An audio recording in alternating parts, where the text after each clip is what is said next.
Στα πρακτορία του ΟΠΑΠ είναι ότι πρέπει για ολόκληρη την ημέρα.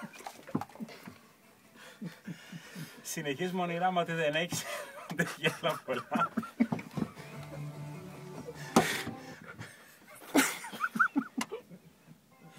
Ο Νίκος Μάρκογλου θα είναι μαζί σας μέχρι και τις 6. Μαλάκα!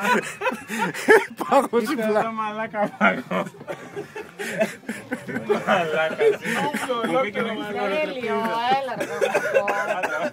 Γιατί να το χάσω. Μαλάκα πάνω στο χωρικό. Εμείς Μου μπήκε μέσα στο έβρακο μέσα.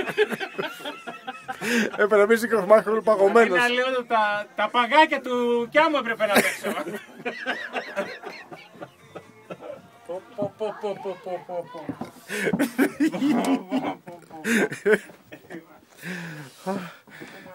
Έλα πάλι.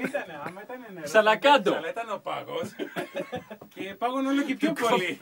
Του κόφηκε άλλα. Η ανάσα με τον πάγο. Σου κόφηκαν οι ρόγες. Ξανακάντο. Την άλλη φορά δεις θα σου βάλω.